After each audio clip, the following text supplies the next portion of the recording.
Welcome back, my snuggles. I'm happy to be back to creating content for you guys and talking more about my burnout journey. In this episode, we're going to talk about some of the signs that I missed. Uh, let's be honest, I missed out.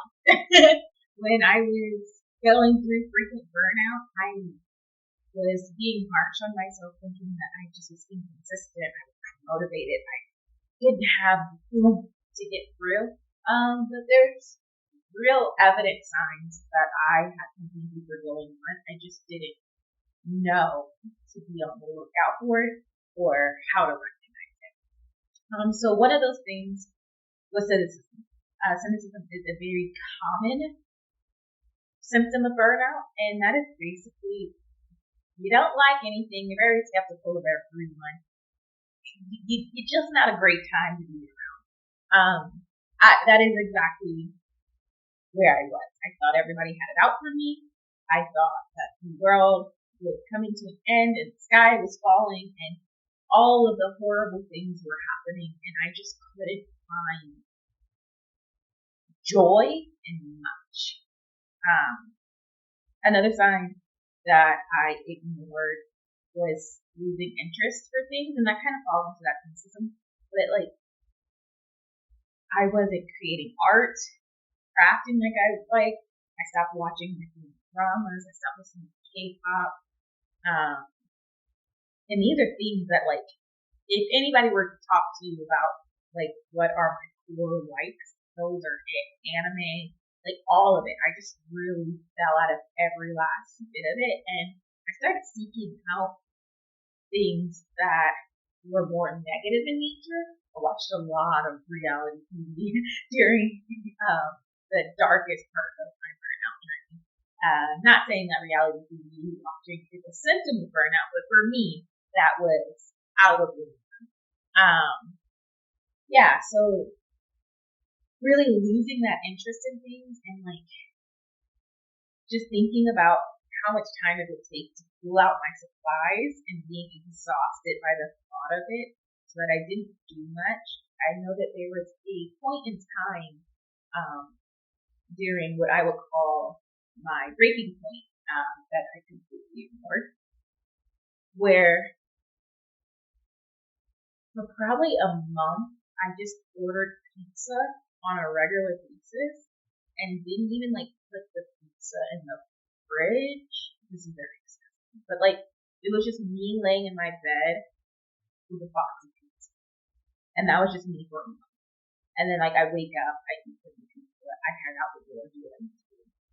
And then like be like, it's been 2 days this pizza's been out, so I'm gonna talk and I'm getting new pizza. And like I just did that for a month.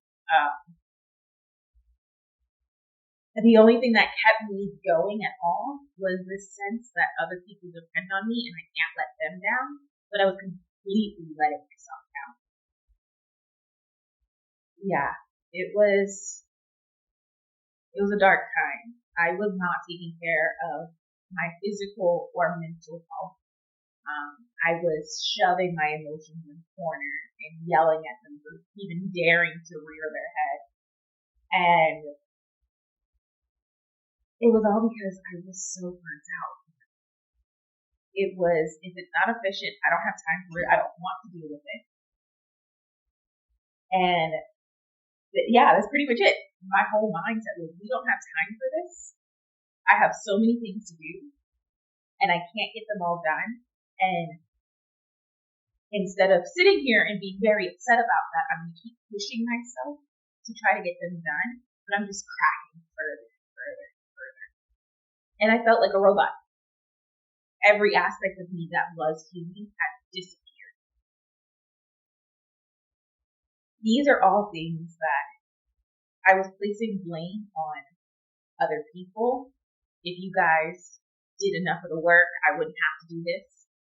I was placing it on the environment. If this area had the resources for X, Y, and Z, I wouldn't have to do this.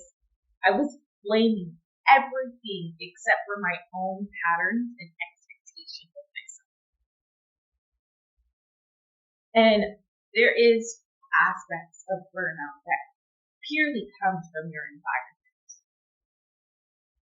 But a lot of people who are high achievers and also deal with burnout pretty commonly will realize no matter where they go, they end up in the same situation. And that is partly due to our habits. If you are a people pleaser, if you are a go-getter, if you are a no task is too big, I can climb any mountain kind of person, you have to be very careful with those expectations of yourself and expecting yourself to perform at that level at all times, with all tasks, simultaneously. And these are the things that I was really missing out on. Now, this series is not going to have a lot of longer videos. I'm just going to really break up part of my journey for you in these little bite-sized things because I don't really want you guys to be pondering so much on my story, but thinking about any parallels that you can find in my story with your own.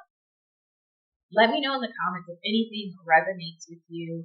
You can comment in the YouTube channel or you can message me through Spotify for the podcast. But I really would love to hear some of your burnout stories and some of the things that you felt like you ignored. And the biggest thing that I ignored, and I talked a little about this in the last episode, was the physical aspects. The fact that I wasn't sleeping, the fact that I wasn't eating. And when I was eating, I was only eating pizza. Like, all of that, I had some aches and pains that I just was ignoring. I lived with a bottle of Tylenol in my purse just because I thought that was the life of a successful person. And that, I don't know, that's no type of success that I would want. So, take this episode, reflect on it. In the next series, we're going to actually dive deeper into tips and tools and things of that sort. But this series is very much focused on my journey, and then we'll move forward with how to apply some of the learnings that I had to my life. I will see you guys in the next episode where I talk about navigating the stigma of mental health in the workplace. All right. See you guys soon.